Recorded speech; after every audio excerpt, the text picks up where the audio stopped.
and you played with 9/11, which is hilarious. A 9/11 band called Deer in the Headlights also. Yeah, dude, 9/11 ruled. Oh, Dude, yeah. 9/11 is so sick, man. We should always have 9/11 around. Yes. No, 9/11 is Welcome to the 182nd episode of the Cast That Ends Creation. I'm your host, Chris Deering. This is the show where I interview bands and public figures from the Mathcore adjacent community. If you enjoy this content, please like, subscribe, do all the things social. Every little bit helps. And feel free to join us every Sunday and Wednesday for the live cast where we can interact with the guests in real time or just hang out in the chat. You can subscribe to this Twitch channel for just $5 to get access to the interviews before they hit YouTube and other streaming platforms, as well as get some exclusive emotes. You can also do that for free by attaching your Amazon Prime account to your Twitch account. It's like taking $5 from Jeff Bezos' pocket and putting it into mine. My new EP, Unicorn Laser Bubblegum City, is out now on all platforms, and I also got some sick merch up at my Bandcamp. Check out all that stuff at the Sound That Ends Creation at bandcamp.com. And with that out of the way, let me introduce our guest today, who dropped their new album Threshold back in October through Artifact Records. Welcome in Rorik Brooks of Cloud Rat. How's it going? all right. Damn, that was intense. Dude, professional streamer right here. Yeah. You ever listen to Blank Check with Griffin and David, the movie podcast? No. Oh, yeah. Oh, just every once in a while they do a funny intro like that where he just, hammers on for a little while. That was impressive. I'm color me a fan. It's the 182nd time I've said it, so it's just like ingrained now. Mathcore. I didn't know that's what it was too. Cool. Yeah. Mathcore adjacent stuff. So it's like post-hardcore and things like that fit into it. Yeah, too, no, I'm familiar. I always felt like I wrote dumb riffs, so Cloud Rat never belonged in the mathcore, I'd say you at least influenced some mathcore bands, so yeah, it's close. Yeah, I mean, we definitely came from the emo end a little bit, right? Yeah. So, Rate Your Music said that y'all formed in 2009. Is that correct? It is. Yep. Damn, dude, 13 years. Holy shit. Yeah, you're telling me. Feeling old now, I guess. Especially this new record, it's just blast beat after blast beat, and you start to feel them every hit now. Right. But it looks like your lineup never changed. Is that right? No, it did. Oh, it did. Okay. Right. So the original lineup. That one on there. Okay. Yeah, original. Oh, what? It's not on the internet? Somebody erased it? I mean, it just showed 4 members. I was. Yeah. No, so we're a 3-piece. We were originally. So we have a different drummer now. That happened about 7 years ago. But there was a time where we were a 4-piece, and our drummer now, Brandon, he joined on electronics, and we had a different drummer originally, Adrian. Okay. And then after Adrian left, Brandon took over. So. Okay. Yep. Well, it's not like a huge upheaval in lineups or anything. It's still extremely impressive that you're able to keep it together for as long as you have so far. Yeah. Most bands will be changing out a couple times with this. That's on that. Yeah, and Brandon was on our first tour as well because we did a split with his band Extra Vomit, and so the first big Cloud Rat tour we toured together back in 2010. So he's been there the whole time too. Extra Vomit, you already have enough vomit, but here's a little bit of extra vomit. Yeah, but it's extra with an X, so there's no E. Shit. So okay, it was sort of XV, Vegan Edge, kind of. Okay. Yeah. So how did y'all come together though? Well, the original drummer and I were in bands before this, and then he and Madison lived together back then, and we were at a party, and I think we were getting hammered and talking about wanting to do like a Magruder grind thing or something like that, and literally, I think a couple days later, we went down to the basement and wrote like the first 3 or 4 songs that are on the LP, the first LP. Damn. And that all happened within I think it was like a month and a half. We wrote and recorded that first LP and then played our first show. It was kind of crazy, just like insanely fast. Holy shit. It was intense. I don't know. Everybody was having hard times at the time, and there was just a super cathartic moment there. And then IFB Records picked us up. They're fucking saints, one of the coolest labels that has ever existed. And that really got us up off the ground running real quick too. So yeah, we lucked out. But so yeah, the debut album was in 2010, and in 2013 you did Moksha. How are you yeah, pronounce it? Moksha. Yep. Okay. And that was on Halo of Flies, which is a sick label. I remember from back in the day. Now it's defunct, but we had like Closet Witch on there, Svalbard Hexes, stuff like that. That's super awesome. So how'd you hook up with Halo of Flies? I think we played with Protestant, Corey's band. Corey, who runs Halo of Flies, he was in Protestant, and we played with them early on in Cloud Rad's career and became friends. That's just basically it. We used to, I mean, Milwaukee's like a second home for us. We're super tight with like the Ellis brothers and Corey and everybody over there. So we would always head to Milwaukee, and Corey liked us, and offered to put it out. Nice. That was also in conjunction with some other labels too. We did, I think, IFB, Halo Flies, React with Protest over in Europe. 7 Degrees also did that one, because we used to do split label releases all the time. That was how it always was. So that's crazy though. Like, but essentially like 2 years, I guess, into like your career, you're able to get like all these labels to be like jumping on your release and stuff. That's crazy to me. It was sort of a. You hear me? Am I breaking up? No, I hear you. All right. The first LP even had 3 labels on it. So IFB picked us up, but then, DIY style, like you got your little, everybody's got a sort of a distro connection. And Sock, who was in Extra Vomit as well, he ran a label. And then our buddy Dan from Indiana, Midwestern Decline, also put that out. And, then so everybody splits the copies and then sends it to their record stores and other people around. So it gets around a lot easier that way. Which I really like that model, but I don't know how common it is now, if that's still happening a lot, or I'm like a little out of the loop, but hopefully. I will say that it seems like you're having a little bit of internet issues, but I can hear you just fine. You're really choppy, and you freeze up every once in a while. But it's all good. We keep on going as long as we got audio. Yeah, I'm getting that on my end too. But as long as it's working, you just let me know. Yeah, we're Gucci. So where was I? Oh yeah. Then you did another album I cannot really pronounce. Cliffoth? Kelliput. There's no shot I would have ever guessed that's what this formation of letters would have produced. That's crazy. Okay, so I feel like this is where like your career kind of started taking off, right? Or like really started taking off. Would you say it's about right? Yeah, I mean that's definitely where the most, I guess, critical acclaim came in. At least that was visible to me.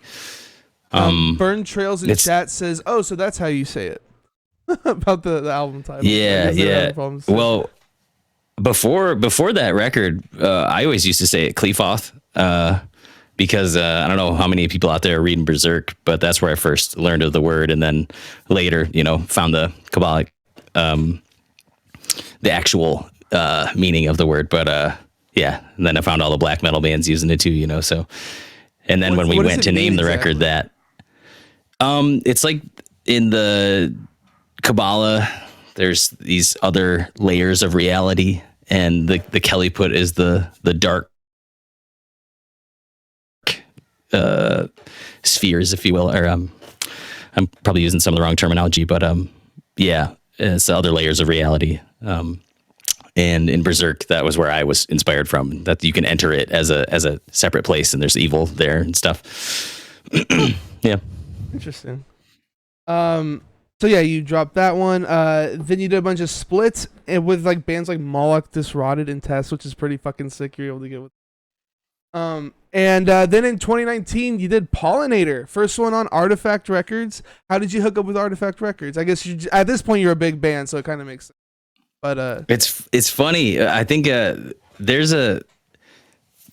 find that maybe there's a illusion of us being a big band, but or maybe I just don't see it. Like we're like maybe well known on the internet, but or like around, like people know who we are. We'll tour. People know, there's a few people, but it's really, we're still playing, shows with 50 maybe people at them pretty often. It's not like it's, I look at your Spotify numbers. I think y'all are getting like what 5K streams a day. That's fucking crazy, dude. No, So- I got a Spotify report off this record, and I was like, I sent it to my bandmates, and I was like, okay, it's cool, but it's also like, it's a little wild, right? Because I'm just like sitting here doing college courses, and we're unable to tour. Like our tour got canceled and shit, so it's like it feels like very much in limbo and very much like almost unreal a little bit. But then also you see all those streams and stuff, and you're like, Jerry Maguire, show me the money.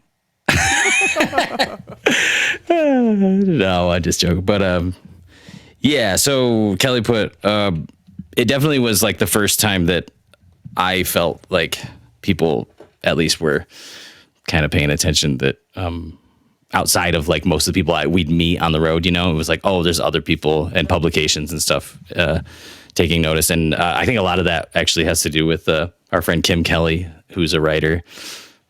She wrote for Rolling Stone at the time, and a bunch of other places. Wait, were y'all in Rolling Stone? Yeah, we were in Rolling Stone and New York Times and shit back then for that record. It was crazy. That's crazy, dude. But and also our publicist at the time, Barry Ann, which was Corey at Halo Flies, hired her to do that one, and she was amazing, like super good. And I mean, between her and Kim, I think that's how a lot of people heard of Cloud Rat in the first place, you know, and like tour. I mean, we toured all the fucking time too, so you know there is that. But yeah, Pollinator was actually the first time that I think I'd seen y'all. I might have seen. I think I saw the cover of I'm not even going to try to pronounce it again. The 2015 album. I think I might have seen the cover floating around a little bit. But Pollinator is the first time I think I really listened to y'all. You also dropped a companion EP, I guess is what it would be, that I didn't even know existed until I was like diving back into y'all for this interview. Do Not Let Me Off the Cliff. Dude, that shit is tight. Oh my god, that's so sick. Why don't y'all make music like that anymore? At least I hadn't seen if y'all currently are. For me, that's still kind of recent because we just did that in 2019, and then we expanded it during I think just this year we put out the deluxe version of it that is an LP because it's 10 songs, so it's a proper long play. I thought this was just like remixing, but not.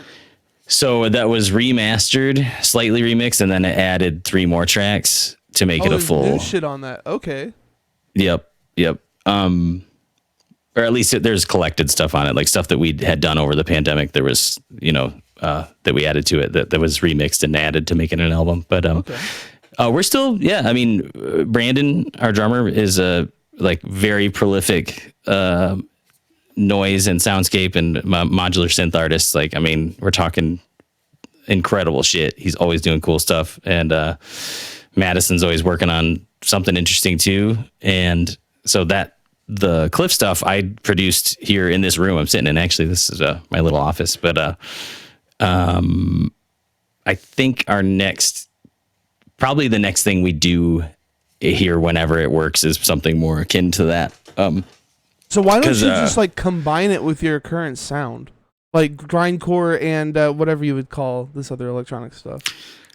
We've talked about it. It's a damn delicate line to walk. Doing that record, super like experimental. But I'm just like listening to the Don't Let Me Off the Cliff, and like I'm just like, dude, if you combine this with your grindcore, like that would be so fucking awesome. So I don't know. I feel like that's a sick direction you could end up taking.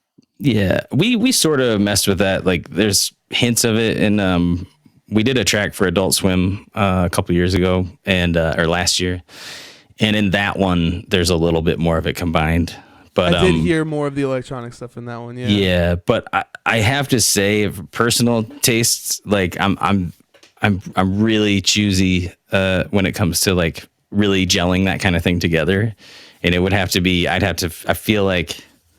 I'm certainly not opposed to trying it. I'm not opposed to trying it. And like that was when Brandon first joined the band, that was what we were trying to do a little more, like, live. It was incorporated a lot more, and like we still do it a bit live, but it's usually like kind of more between song kind of thing, whereas, when he joined just on electronics, there was keys and shit happening more during the set. But I don't know. I'm not crazy about sometimes if there's like a really heavy thing happening and then like say like it drops and then there's like a, electronic music happening in the same song, maybe with singing. And then like, I know there's bands that do that and some of them do it well, but I don't know if we got that or not. I don't know. That's, like I said, That it's could hard. be like really heavy and still in electronics at the same time. You know what I mean? Like For sure. No, there's lots of applications, and I'm not saying we can't or won't, but we'll see. We'll see. I gotcha.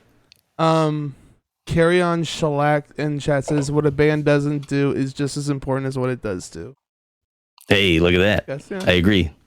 Yeah. Hey, how do I find this chat? By the way, I'm on your Twitch, but you might have to refresh. Oh, all right. Sorry. No, you're good. You're good. What was I? Had another question. Oh yeah, how did you hook up with Adult Swim? That's fucking crazy that you guys were on that. By the way. That is because of the. Yeah, I can't get this shit to work. Anyway, that's because Brandon, actually the modular synth thing. So he's like a super duper nerd and is way knowledgeable about modular synth stuff. And we were at a show in Atlanta, and somebody from Adult Swim was there. I think it was on our Wolves in the Throne Room tour, and the guy's name was Cody. Super sweet person, and he and Brandon just started nerding out about modular synth, and then then Brandon was like, "Oh yeah, that guy works for Adult Swim." So then a couple of years later, they asked us to submit, and we did. And it was cool. Sick. It was super cool. That must have like exposed y'all to a bunch of different people too. Like, you must have seen like a notable bump in like engagement and stuff. Yeah, maybe. I don't know. I'm pretty bad at all this social media stuff, and I don't pay attention to our analytics, which is maybe dumb because the tools do exist, and for better or worse, I guess we're in this world. But yeah, even like Bandcamp and stuff, I don't. Well, most of that's run by Artifact now, but I can see the analytics. I just don't look at it, so I have no idea what it did. Yeah, I got you, man. That just means that you're in good company if you're able to just like focus on making music and letting other people handle all like the business and like social media and all that other stuff. No. We I might be misframing that. We handle it poorly. We're still the one. We're in charge of our social media, but we're just shitty at it. So for better or worse, you're in charge of it. I got you. Yeah, no. Like Artifact runs the Bandcamp. That's all. Like if you order through the Cloud Rat thing, like order a record, it's fulfilled by Artifact. So like I don't worry about the analytics too much.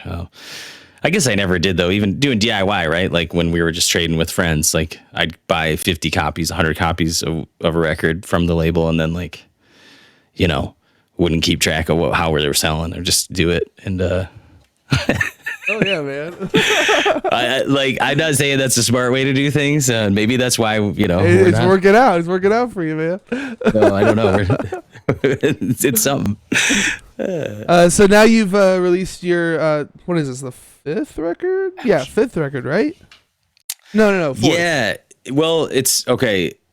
I've been actually seeing some people, maybe it's like Encyclopedia Metalum or somebody like who changes stuff, but I consider the first self-titled that we did in 2010, I consider that our first LP.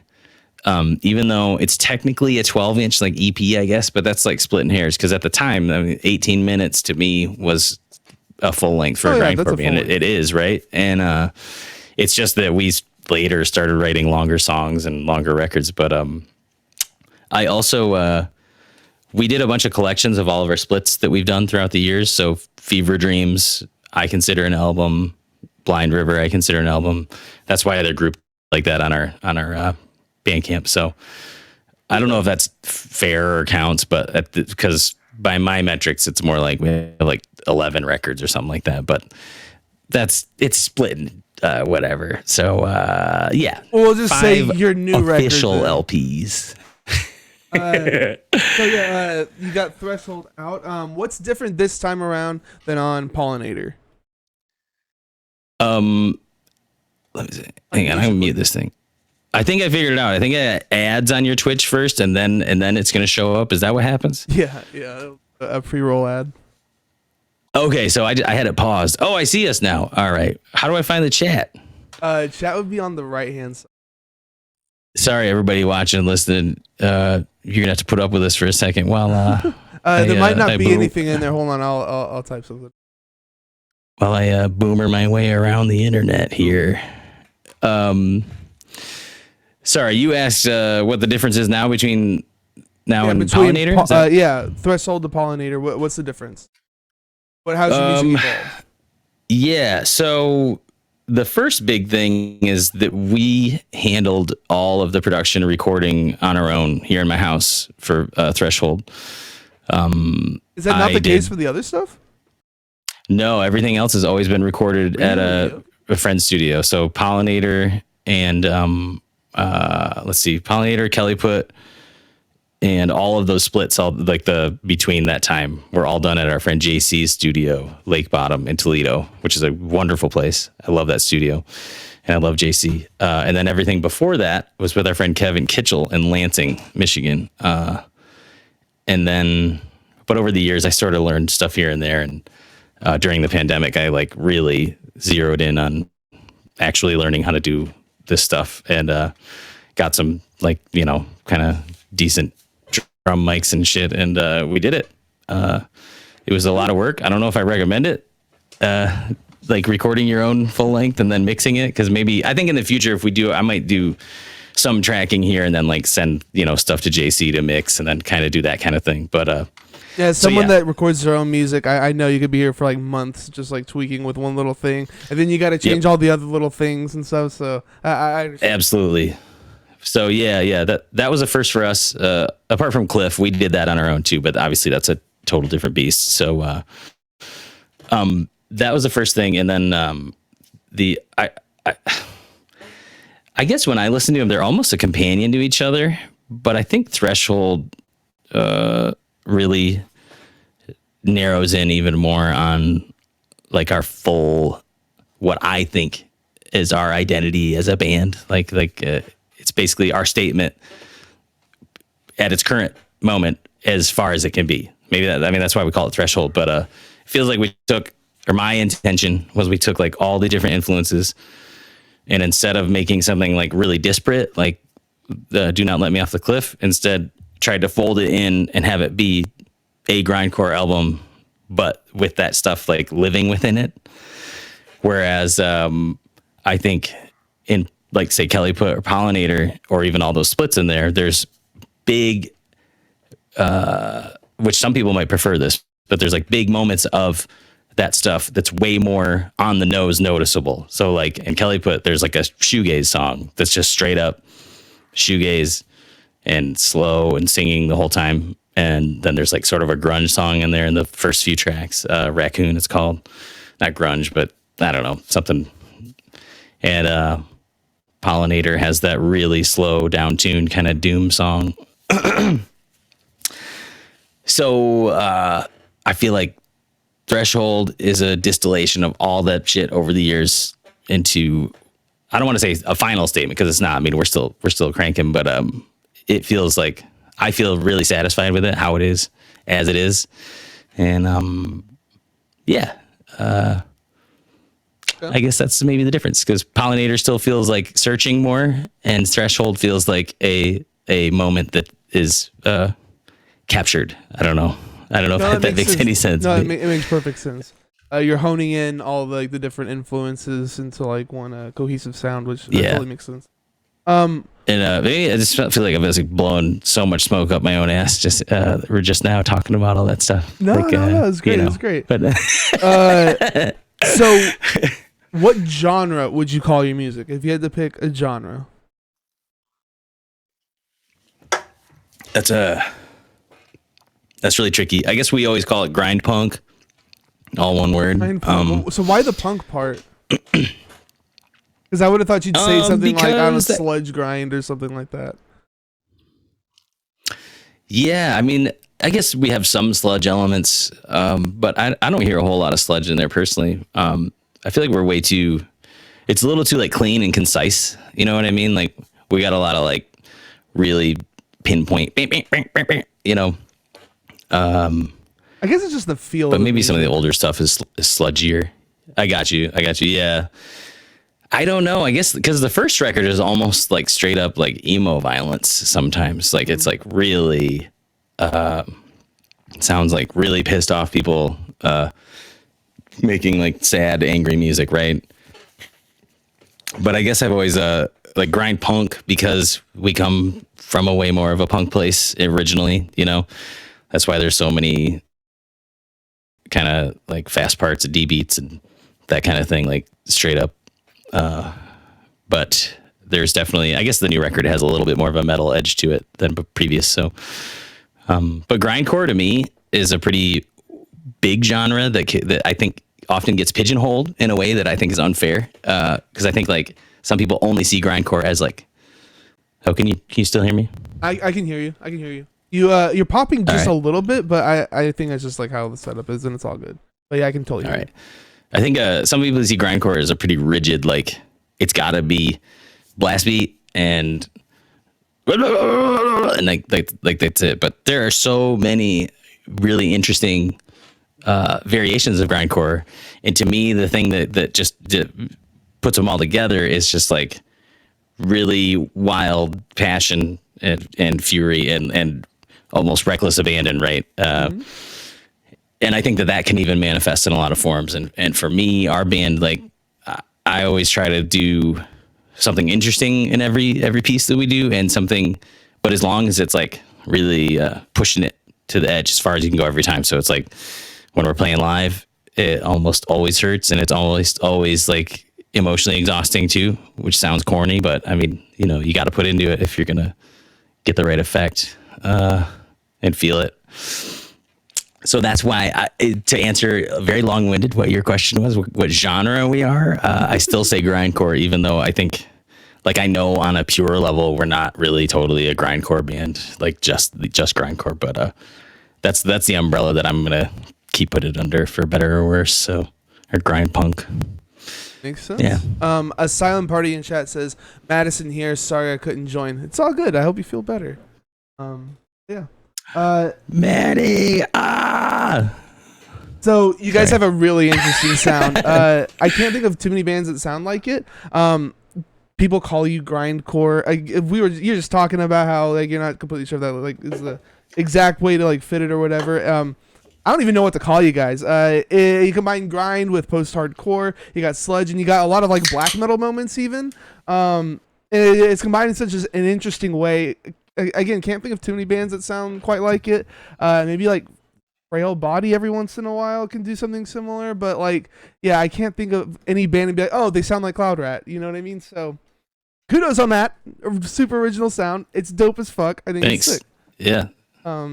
So Thanks. What are your current influences and how have they changed over time? Currently, I've been thinking a lot about video game music. Really? Especially, okay. Yeah, I'm a huge video game fan. Total nerd, sorry. But as far as influences go, this is something I think about a lot, especially for this project, because the punk grind element of Cloud Rat is just, you know, 3 elements basically. It's vocals, guitar, and drums. So it's a pretty small palette to work with, and like working within that, you can do all kinds of shit, but it's always like really tricky to find something new without always stumbling over yourself and doing the same thing. Now, video game music, especially the stuff from the 8-bit era to 16-bit era, you got sound cards that could do very little at a time, right? So you have like one drum sound and like 1 or 2 synth lines. And I find that kind of thing really fascinating, all the stuff that they did over the years, very inspiring. Especially like even in a metal context, they were just taking fucking Merciful Fate riffs and putting them into video games back then, and Maiden and stuff. Like, go listen to Mega Man soundtracks and you got power metal basically. And I mean, that's pretty well known, I guess. But that and Bjork. She's always a top influence. I don't know. I hate to admit, I've been I sort of fell out of regular, really intense music listening. I used to always have music on, and lately I've been, I think I have like a podcast going, or like silence half the time, which sounds demented, but maybe just to let I'm my a big brain clear out podcast a guy bit. too. I don't sit in silence, but yeah, I'm a big podcast guy. I don't really listen to too much music outside of I like the think bands that I'm interviewing. You know what I mean? I think as with most things in my life, I kind of go in waves of it anyway. So it always inspiration will come back, and always find something new to listen to. So Well, so like, what are just Yeah. like your big bands in general? Would you say is like turned you on to this style of music? I guess the most. I always say Pig Destroyer because that's true. They were like probably the biggest influence when I first got into like really intense music. Them and like Dillinger Escape Plan at the time. Okay. Because I guess it would have been like grunge first for me. I'm still a gigantic Alice in Chains and Smashing Pumpkins fan, and you can probably hear a lot of that in our writing. And then after that, got into hardcore and metalcore, and then yeah. What was the question? Sorry. I was saying, I'm gonna what apologize bands? to everybody listening and watching right now. I didn't sleep at all last night because I drove to practice with Brandon because we have a show tomorrow and we hadn't practiced in forever. So I drove to meet him a couple hours away, and it was the first snowstorm of the season. We practiced late, and then I drove home and I didn't fucking sleep. Then I got my kid to school in the morning and worked on school, and now I'm just totally wired. So things are hanging with me. Catching you at the best time, then. Yeah.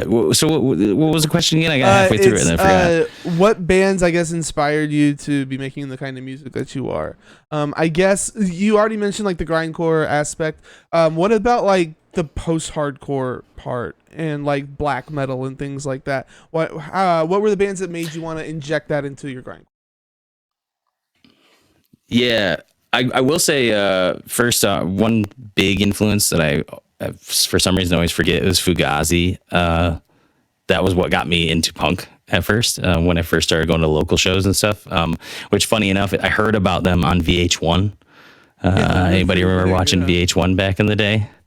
Yeah, they were. VH1 did a top 100 bands of all time. It's one of those goofy. It was like in the late 90s, and Fugazi was on there like 98, which it fucking blew my mind. And I went to the local Warehouse Records and picked up 13 songs on CD, and then was a fan ever since. But yeah. So black metal. Oh, I mean, I love. Okay, sorry. Two other big influences have been Peers, right? And we used to tour a lot with Thou and False, and I'd say False was one of my very favorite black metal bands of all time. But I mean, I didn't get into black metal till later, actually. Like I would hear it sometimes, and then it took me a little while to get into it. But like Dark Throne, it's good. I'm not like the hugest black metal fan though. It's definitely in there in our records, but that's probably more. Brandon's definitely like a massive fucking black metal nerd. So, yeah. Sorry, I feel like I'm fucking up these answers. Y'all just kick me out of the chat, okay? You're doing fine. You're doing. Tell me to go away. So as you were saying, this was recorded, mixed by y'all at the Overlook Basement, which I assume is what we're looking at behind you, right? This is actually my our office / library thingy. But this is the overlook that we're sitting in, my house. And yeah, the basement is where we recorded it. Okay. Why is it that called podcast that you were watching? Why is it called the Overlook? Did you just need like a name for the studio or something?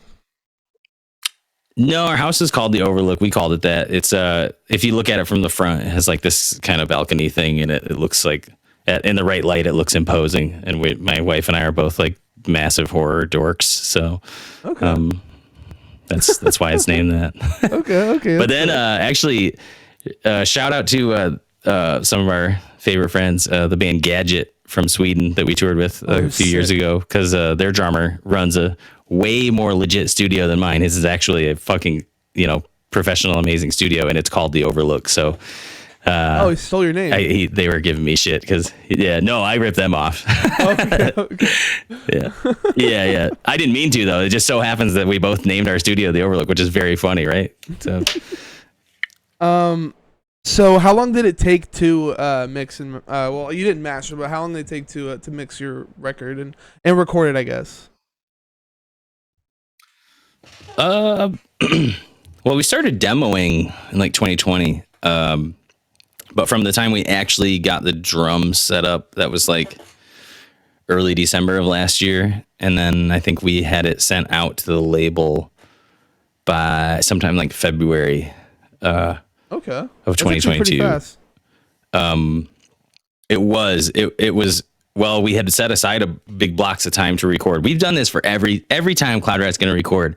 We always make a plan like 6 months in advance. We're like, all right, we gotta treat it like a tour. You gotta take time off work. We're gonna set aside this, and we're all gonna meet and then do it. And it never works out for whatever reason. And this time, it was because people got COVID. So nice. It was like we got the drums done, and then I started working on guitars, and then my basement flooded, and I left it. So I was like, I'm not moving these fucking microphones.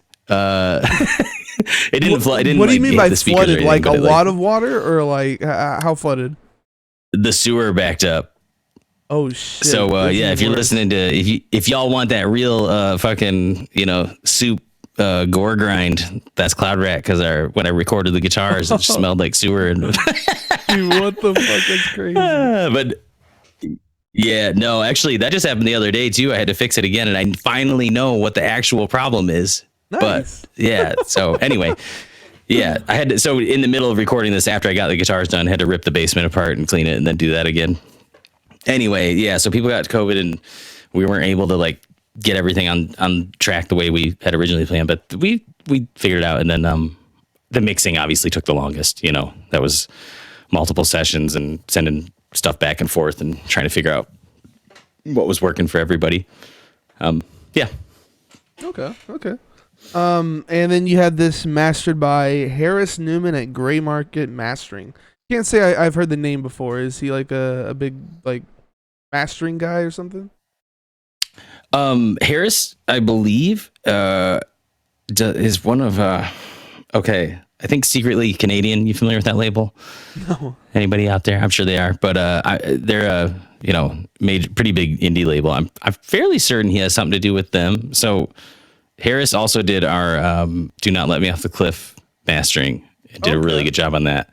He was basically Artifact, sent our stuff over, and he's like sort of not their in-house, but they'd send a lot of stuff through him, I think. Oh, okay, I gotcha. And he's great. And yeah, I want to say he has something to do with like Godspeed You Black Emperor, but maybe I'm just totally talking out my ass over here. So if you go to his website, you can see what Gray Market Mastering, they got done all kinds of cool stuff. Yeah. We have the artwork up on now. What are we looking at exactly? Artwork for Threshold. Sorry? We have the artwork for Threshold up on screen now. What are we looking at exactly? Okay, sorry, just break it up. You're good. That was a piece done by Jacob Van Loon, which, sometimes we come to these albums with like a pretty clear picture of what we want to do, or just have a bunch of ideas we send to somebody and have them visualize what. Usually Madison has a really cool concept, and like, so we send her lyrics over and then some ideas that she has, and then have the artist work off that. But for Threshold, we were kind of struggling on a visual angle. So this piece was already out in the world. It already existed, and we commissioned it from him because we liked it so much. We actually commissioned 2 pieces of his. Or is commission the word if it's already done? What's I think it's just buying. Licensed it? How about licensed? Okay, license it from him. Yeah, that would make more sense. We licensed 2 pieces of his, and we still haven't used the other one than one of the singles for the image on like Spotify. But yeah, we just really liked his work, and he was wonderful to work with. And I think as a piece, it's called Prison Moon, the original pieces. And I think it works really well for the idea of threshold that we were going for, because it looks like a huge inrushing of oversaturation and everything all at once to the limit in a way. But then there's that weird empty space in the middle of it too. So I think it somehow captures it. Now maybe that wasn't done on purpose, but we, when we saw it, we knew it. So No, yeah, it looks perfect. Like I thought this was something you had commissioned or whatever because it fits so well with like the music and such. Yeah, I mean, it's funny how that can work, right? Piece of art, or I believe so. Yeah. We don't have the original, but it looks, because when I did the editing on it, you can see the piece. Okay. Oh, here comes my youngest child. Hi. Oh, she probably can't hear me. You have headphones on. No, she can't. He said hi, but I got my headphones on. Oh, my dog's eating my hair. Oh no. Good night, Daddy. Night, night. You want to tell everybody night? Good night. All right. Love you. I love you. I just read through chapter 7. Heck And yeah. I'm almost done because there's 11 chapters. Oh my gosh. Good job. Bye. Night. Love you. Buffy, come on. That's super wholesome. Yeah. No, she's a good kid. Yeah, my other one, my oldest kid is in college now. So they're out at a football game right now, doing color guard. So yeah. I wouldn't have thought you'd be old enough to have like a kid in college, but yeah, well, I might not be. I was 16 when they were born. Jesus. So yep, I did the thing. Nice. Okay. All right. Still living. So it's a physical piece. Are y'all planning on buying it? Probably not. That's a good Really? question though. Dude, I mean- I'd snap that up if I could, man. Get that in like your practice space. It's a fun idea. I don't know. I actually do have a lot of our originals now that you mention it. I like Madison's done a bunch of pieces for us, and then I've got some of our friend Renata's originals as well. But yeah, I don't know. I have to think about it. It's probably very expensive. He's like a really, really well known and accomplished painter, or artist, and not just painter, but yeah. Yeah, I don't know. All right. You also did. What am I looking at? Oh, the wrong. Okay. You also did a music video. Actually, I didn't even realize that y'all had done music videos, so I'd never seen this one actually. But we're gonna be playing it now. This is for Inner Controller. So yeah, you wanna tell us the thought process behind the music video?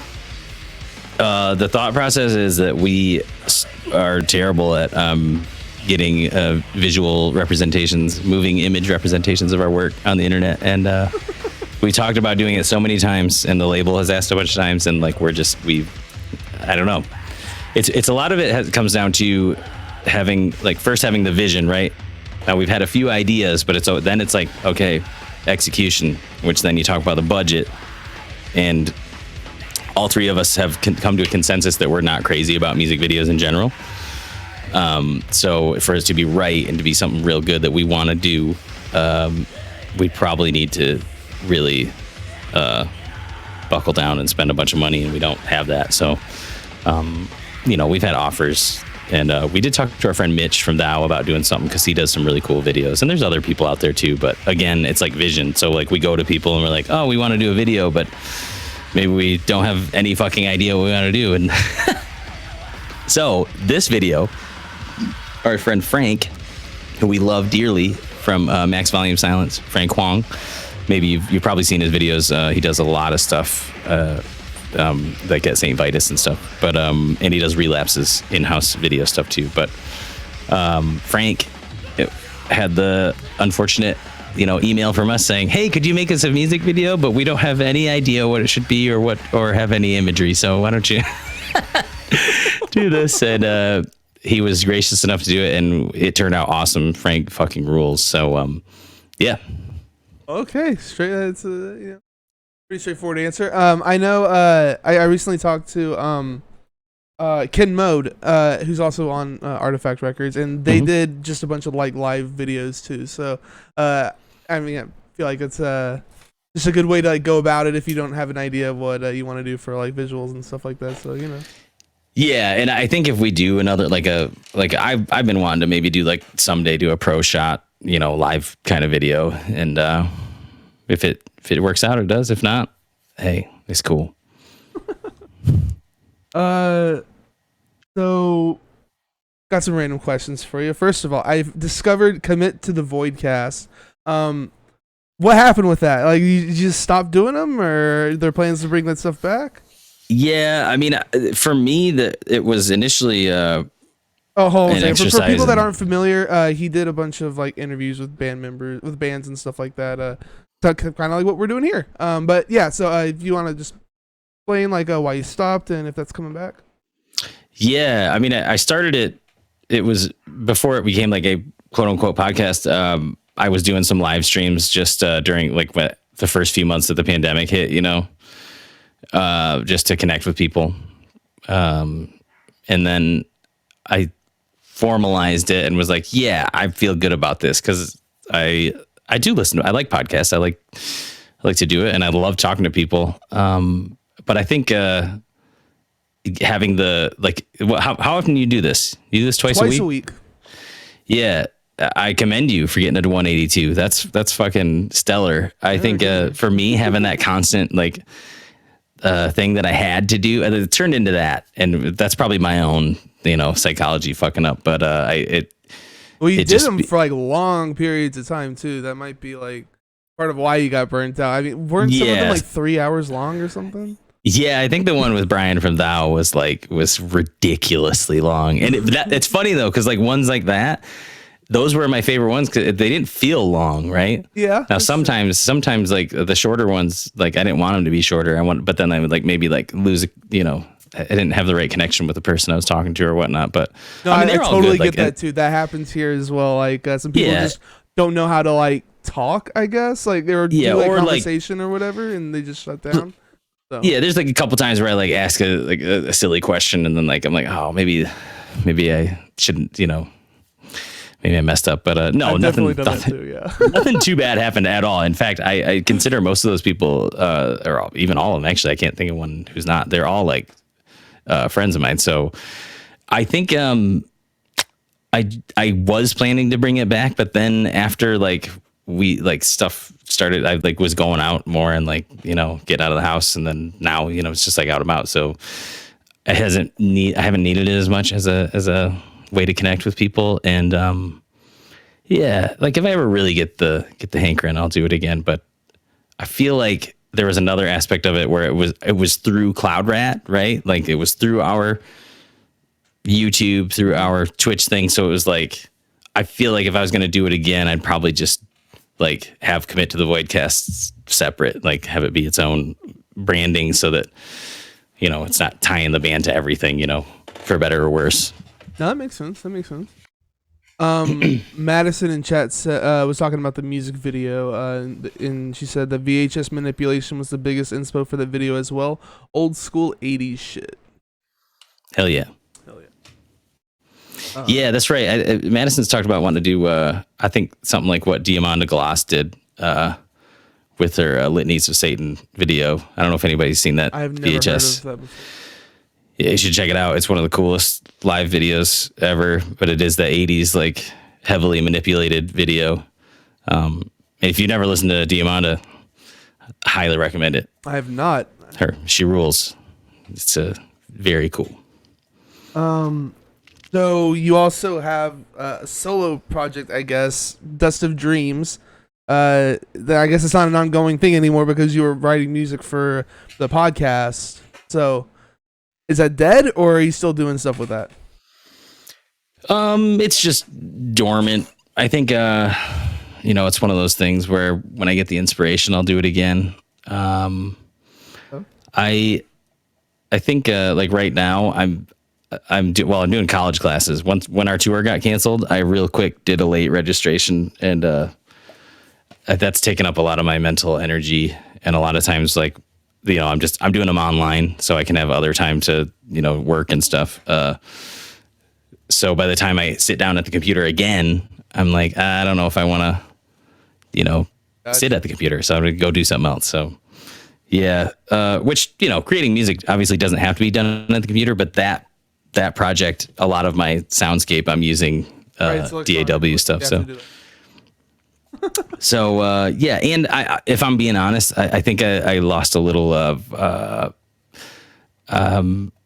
confidence in myself with it because the world of ambient music is so vast and beautiful, and like it's definitely not healthy, but like there's so much stuff out there that I would listen to and be like, man, this is so gorgeous, and I can't even figure out how in the fuck somebody came up with this and how they're able to get there. And like when I go back to listen to mine, I'm like, oh, this just sounds like, I'm holding the key down on the little cheap Casio keyboard or whatever. And, it's like some of it I would get there, I'd be able to get into the headspace to create like that magical world that you feel like you're inhabiting when you're creating it. And then I think that translates to the listener, right? And it's almost like a shared thing, but it takes very special time for that to happen. And like to create. Don't know if you can hear me, but I think we lost you.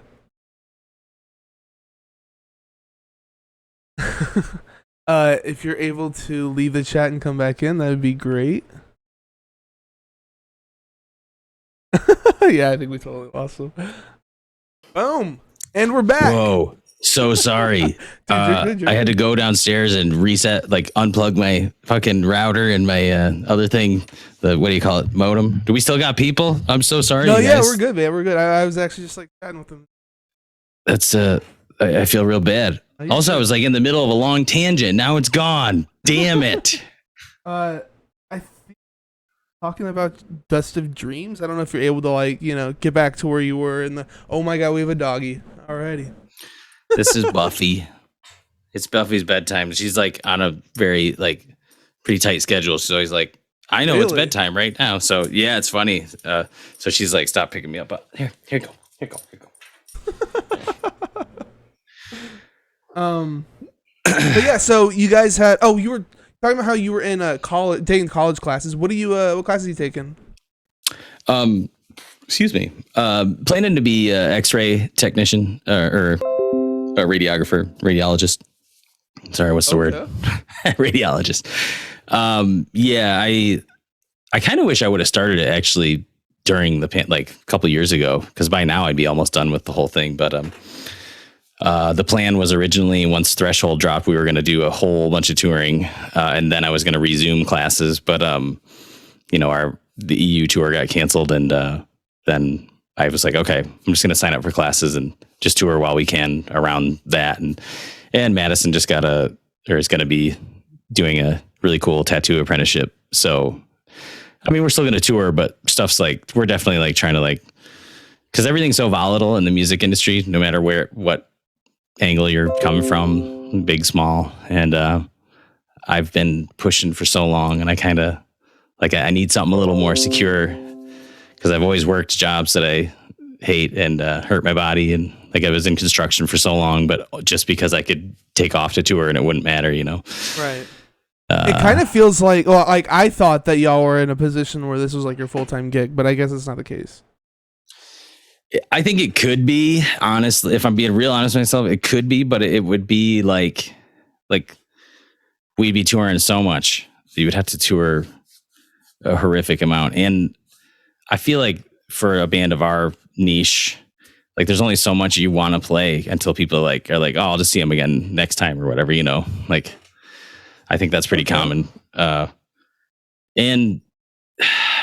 I figured y'all were already like touring a shit ton, but I guess I'm wrong. I thought that was like y'all's like MO, is that y'all were like always on tour, but I guess not. Yeah. No, I mean, there is I think I've heard other people say that. I don't know. Like I said, I think there's like this interesting internet illusion that comes across that we're either like some kind of like really big band, or, which, I mean, sure, people know who we are, but like I've heard people be like, oh, your touring schedule is really rigorous. And it did, once upon a time we did, I guess, probably like 5-6 years ago. But, but now you got like adult shit to do. Yeah, which we always have. Like like I said, I've had a kid for 18 years, but now maybe it's just getting older. It's just getting a little trickier to be like, yeah, let's be gone for 6 weeks and then, whatever. But fuck, I mean, I just see the Primitive Man's tour dates this year were like truly bonkers. So, they did like 6 months or something like that. I don't know. Jesus Christ. That's a lot. So yeah, the EU tour got canceled, but do you have other tours like coming up? I assume you do.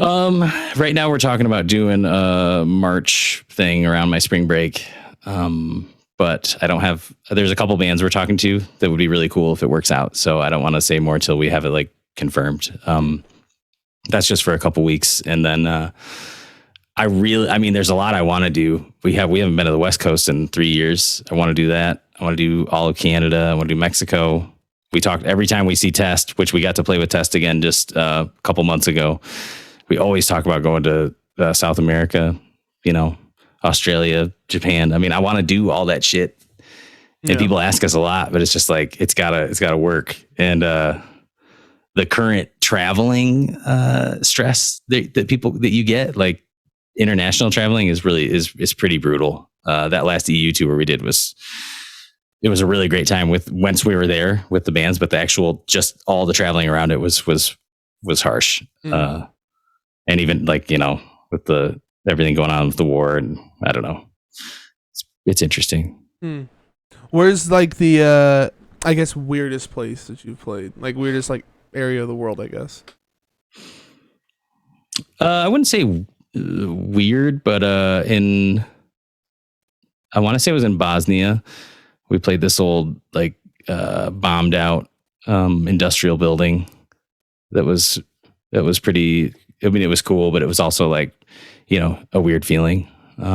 Like bombed out as in it's like just a exoskeleton kind of thing, or like what do you mean? Like there were literally like bomb damage on all around like the whole area, and like there was a part of it that they had turned into like sort of a squat venue style thing.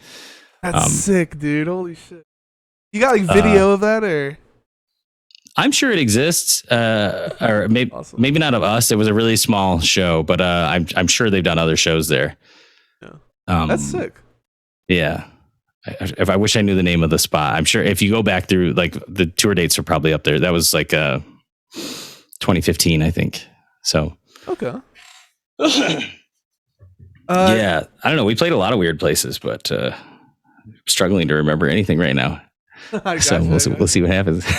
Well, we're about to get to the hard part of the cast. Then, because I'm going to ask you. I knew you were about to ask me. Fucking. What's the best show that you've played so far? in the preamble, I was told what questions were going to be on the quiz coming up, and I don't know if I'll be able to answer. Sorry, what was it? The best show we ever played? Best show you played, yeah. That's pretty hard. I like as far as like personal like memories go. I'd say one of our first tours.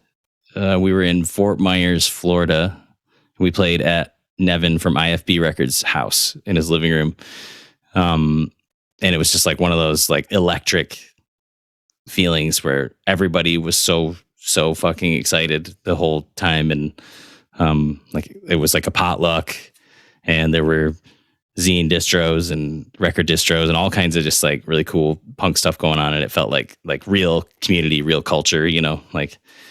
And ever since then, like I love that shit when we get to shows and it feels more like a community culture event, as much or more than a concert or whatever, I've seen some videos will throw a punk flea market. Always wanted to do like a show at something like that. I think that's kind of what you're describing right there, but that'd be fucking sick. Yeah. But I like any kind of show. Like I like big ones too. I will say this year Roadburn was really cool to play. That was one of my favorites. That's sick. How many people you play in front of, you think? I'm not sure. All I know was the room was really packed, and our friends were like really excitedly telling us that there were people lining up who couldn't get in the room, which made me feel bad. I was like, I wish, but it was also like it's a pretty flattering feeling. So right. That's sick. But then I read somebody's show review and they said we sucked. And I was like, oh, really? No, they didn't say we sucked. They said we were unengaged or disengaged or whatever. It was a very, it was a nice review. They were pretty matter of fact. It felt like maybe some of y'all out there will listen and have been to Germany, but if you have like a lot of times when you play in Germany, like somebody will come up and kind of like be like, you were pretty bad. But then they'll also like say some good stuff about your set too. So it's like, oh, they're pretty honest, like whatever, however they felt, you know. So Threshnar found the Facebook event for your show in Bosnia. It's a place called DKC Incel. And you played with 9/11, which is hilarious. A 9/11 band called Deer in the Headlights also. Yeah, dude, 9/11 ruled. Oh. Dude, 9/11 was so sick, man. We should always have 9/11 around. Yes. No, 9/11 is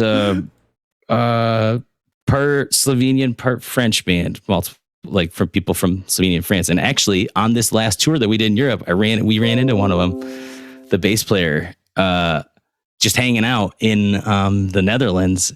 I think he lived there in Nijmegen when we met with Leech Feast, and I was like, "Whoa, small world," you know. Yeah, that's sick. That's such like a funny band name. Oh my god, calling them 9/11.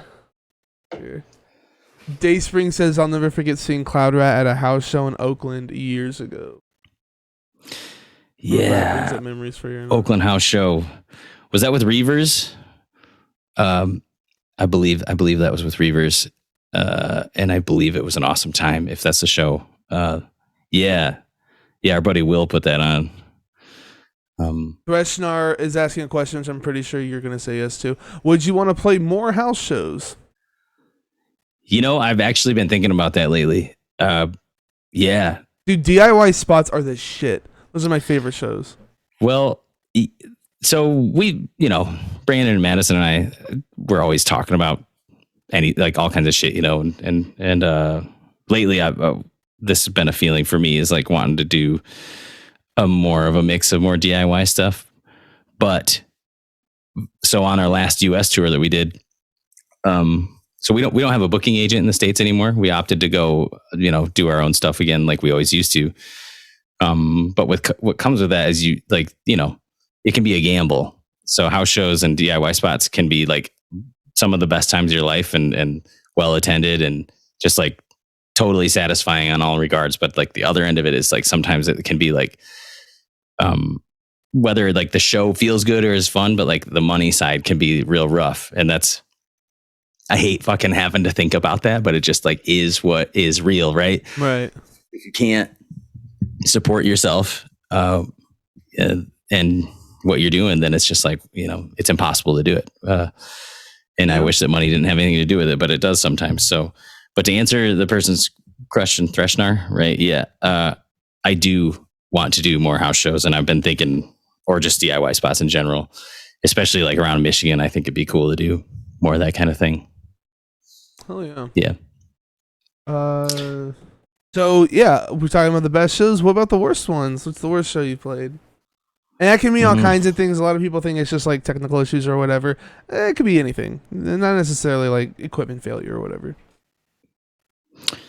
Yeah, it's hard. I try not to. I'm sure there's like been some pretty bad times that I've had on the road at shows for whatever reason, and I try not to like, because there's always like usually a person involved, right? And then like it's just like water under the bridge at this point. Let's say weirdest show then. I guess you talked about Bosnia, but if you have like another one, like let's hold on. Let's see. We could talk some shit. Let's talk some shit. Oh yeah. No, I wanted to talk some shit. Okay, here I'll throw an easy one first. So the on the same coin, the Roadburn was the best show, one of the best shows I ever played. We did a set of "Do Not Let Me Off the Cliff" at Roadburn. Really? So it was the first time. Well, I guess actually it was the second time we done it, because we did it here in my hometown to prepare for it just a month previous, and that actually went pretty well. But the Roadburn set was I felt really bad, and like there was like really bad sound issues, and I'm not saying it's anybody's fault, you know, sometimes shit just happens, but it was really hard on the stage. Couldn't hear, couldn't get it to sound right. Shit was really messed up, and no matter what we did, it wouldn't fix it. So like, did the crowd seem like they enjoyed it, or? Yeah, that's the thing. A lot of people are like, "Oh, it was really great," So like, I just had to it was one of those things where it was like, "Oh, you need to let people's experience be what they say it is instead of like, because you know, felt real bad." Um, but yeah, there's been plenty of other times where we play like a show where there's like some fucking total assholes there that make it, kind of ruin it for people. Right. But sometimes that can be a double-edged thing. One time we played in Savannah, Georgia, in this bar. It was like a tiny little bar, like they had a separate room where the shows were at, and it was totally packed, very fun. But there was this one really giant drunk guy. He was like had to be like 6'5", and he was hammered, just totally wasted and wrecking everyone in the pit. And he like smashed Madison against the stage, and like our drummer at the time like jumped off the kit, and like it was basically like a brawl was about to happen. I like threw my guitar. It was like it's definitely like kind of dumb and aggro, like, but it was that one sticks out always in my brain for some reason. But it wasn't a bad show though, so I don't know. Yeah. I'm doing my best not to talk smack because there's definitely some shows where I'd be like, man, fuck you, but it don't matter. So you've got shirts, vinyl, CDs, and hoodies on your Bandcamp, which is the stuff from Artifact. And on your Big Cartel, you guys got beanies, tote bags, stickers, and I believe it was some CD on there. I'm not sure. Yeah. So the Big Cartel, that's the band one, and I was keeping up with it pretty good. But then once we did these tours, we ended up having to like use band money to pay ourselves at the end of that US one a bit. So, or like money that we would have put back into, right, fund the merch again. So we basically been like kind of scrambling since then. I just did a merch order for this show this tomorrow, and then hopefully by the end of the year we'll have some more stuff up. But I feel like at this point, if you really want something, you should just pirate it or fucking make your own, I guess. Fuck yeah. Well, we've always been actually. You know what? I just remembered. No, we were supposed to have a merch store up by now. We were going to partner with Holy Mountain Printing Company, and the email chain. I'll say it out loud. Whatever. I ain't got a problem with them because I like them. Maybe they'll write me back finally. But it was all good. Everything was good, and I didn't hear anything for 2 months. And I wrote them again, and I didn't hear anything again. And then I was like, I wrote sort of a mean one. I was like, hey, okay, I guess we'll go somewhere else. Thanks. And then they wrote me back, and they were like, oh, sorry, stuff's been real messed up here. I was like, okay. But then they never wrote me back again. 3 months later, after I said fine, so we still haven't heard anything. So I guess maybe our merch would be run better if I'd let somebody else do it, which I tried, but nobody likes us. So what am I going to do?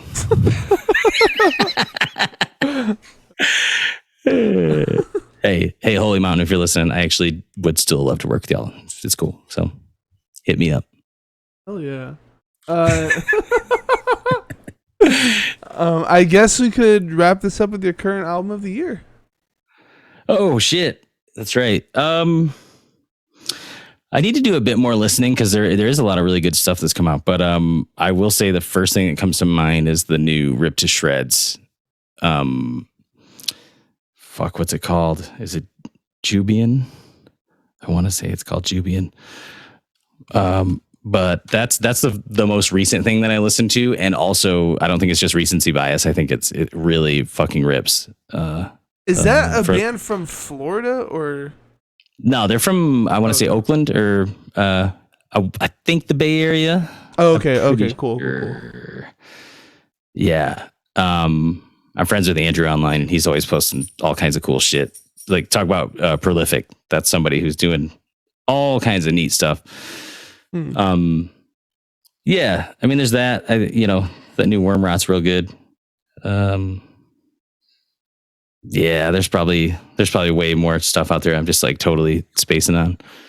I got you. Oh, Buffy's crying. Yeah, Third Face that we're gonna be playing with soon. They're real good. Soul Glow. Didn't Soul Glow have a new record this year? I'm pretty sure. I feel we're playing with them tomorrow too. So I'll come back. I'll come back to you tomorrow. I'll report. Okay. Pick their records up and actually give them a real spin. So. But yeah, is there anything else you want to say before we head on out? No, just if you're listening, don't at Holy Mountain. I have no problems with them. And we will still work with them. So, anything else? No.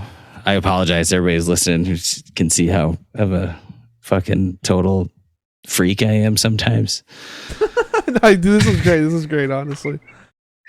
I want to say thank you for asking me. It's nice to ask. I mean, I should say asking us because hopefully next time you get us all together. It's real fun. Well, like I was saying before we even got started, I was surprised that you emailed me back. So thank you for coming on. Like seriously, this is incredible. I will say, as far as like interesting things to say about music and stuff, Madison and Brandon are definitely way more well versed and educated in the all different worlds of music. And I often feel like we'll be driving in the van, and I'm like, they're just so fucking have so many cool things to listen to. And like now that we're not touring as much, I feel like I'm missing a bit of that. Like they turn me on to stuff, and then it helps my brain to be like to calibrate, more of the new stuff going on. So yeah, I'm just a poser old dad. I don't know. Well, if you need some recs, I got plenty of recommendations for you.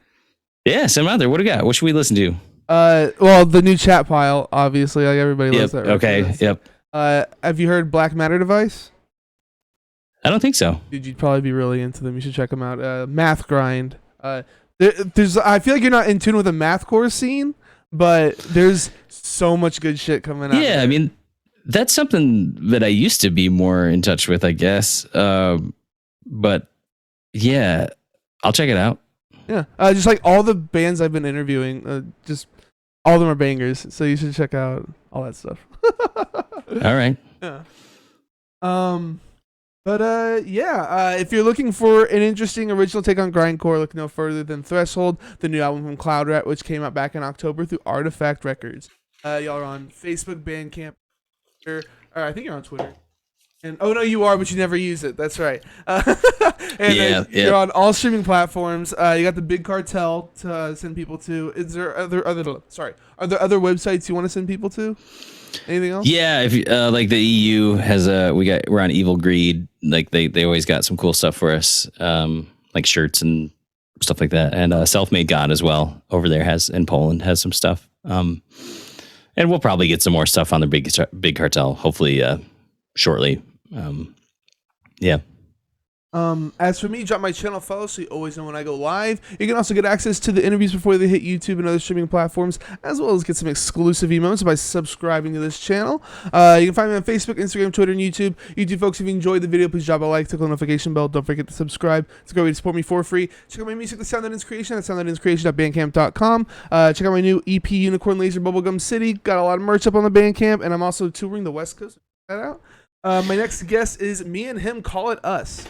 Join us this Sunday the 20th at 7 p.m. Central right here on Twitch for the live cast. Thanks for being here, Rorik. Hope you had a good time. Yeah. Thanks. I will say, what's that? Laser Bubblegum? What? Unicorn Laser Bubblegum City. New EP. Unicorn Laser Bubblegum City? Yeah. All right. That's the title of the EP. My music is The Sound That Is Creation. Actually wearing a 6 shirt right now. There you go. All right. Yeah. All right. Man, your beginning and end spiels. It's almost like you used to watch old TV shows where they speed up the disclaimers at the end. I do get people telling me that I'm talking too fast. Yeah. All right. Yeah. No, thanks for having me. I appreciate it. I hope everybody has had a good time hanging with us. So. Oh, hell yeah. Thank you for coming on, and thank all of you out there for watching and listening. Threatened by